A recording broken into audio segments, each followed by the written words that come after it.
திமுகவுடைய தேர்தல் அறிக்கை மகளிருக்கு அதிகமான திட்டங்களை கடந்த 5 ஆண்டுகளில் கொடுத்ததனால் கூடுதலாக என்ன திட்டம் கொடுத்திருக்கிறார்கள் அப்படின்ற ஒரு எதிர்பார்ப்பு இது எல்லாமே இருந்துச்சு.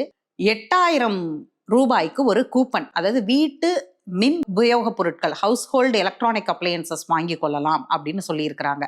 அதை எக்ஸ்சேஞ்ச் பண்ணி ஏற்கனவே இருக்கிற பொருளை மாற்றி திரும்ப நம்ம எக்ஸ்சேஞ்ச் முறையில வாங்கிக்கலாம். அப்படி இல்லை அப்படின்னா புதியதா 8000 ரூபாய்க்குள்ள வாங்கக்கூடியதோ இல்லை அவங்க அதிக அளவில் வாங்கினா அதில் 8000 ரூபாய் அவர்களுக்கு இந்த கூப்பன் மூலமாக டிடெக்ட் செய்து கொள்ளலாம் அப்படிங்கிற மாதிரியான ஒரு திட்டத்தில் 8000 ரூபாயை வழங்கப்படுகிறது. முன்பெல்லாம் இது மாதிரி ஒரு திட்டம், இப்போ டிவியாக இருக்கட்டும், இல்லை ஃப்ரிட்ஜ் கொடுக்க போறேன்னு இப்போ அதிமுக சொல்லி இருக்கிறதா இருக்கட்டும், இல்லை மிக்சி கிரைண்டர், ஏதோ ஒரு குறிப்பிட்ட நிறுவனத்துக்கிட்ட ஒப்பந்தம் போட்டு அந்த நிறுவனம் தான் தமிழ்நாடு முழுவதுமாக இந்த திட்டத்தை அமல்படுத்துவதற்கான மொத்த பொருட்களையும் உற்பத்தி செய்து அரசுக்கு கொடுக்கும். ஆனால் இந்த 8000 ரூபாய் கூப்பன் என்பது வங்கியில நேரடியா எப்படி நமக்கு பணம் கொடுக்கிற திட்டத்தில் இடையில இருக்கக்கூடிய இந்த லீக்கேஜஸ் எல்லாம் இல்லாமல் அது சரி செய்யப்பட்டிருக்கிறதோ அதே போன்ற ஒன்றுதான் இது. ஏன்னா ஒரு குறிப்பிட்ட நிறுவனத்துக்குன்னு இது போய் சேராது.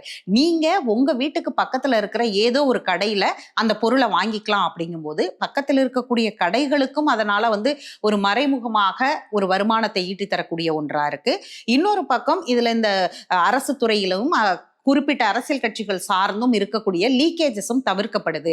அப்படிங்கிறது தான் இந்த 8000 ரூபாய் கிஃப்ட் வவுச்சர் கூப்பன் அப்படின்னு சொல்லக்கூடிய ஒரு முக்கியமான சாராம்சமா நம்ம பார்க்க வேண்டியதா இருக்கு.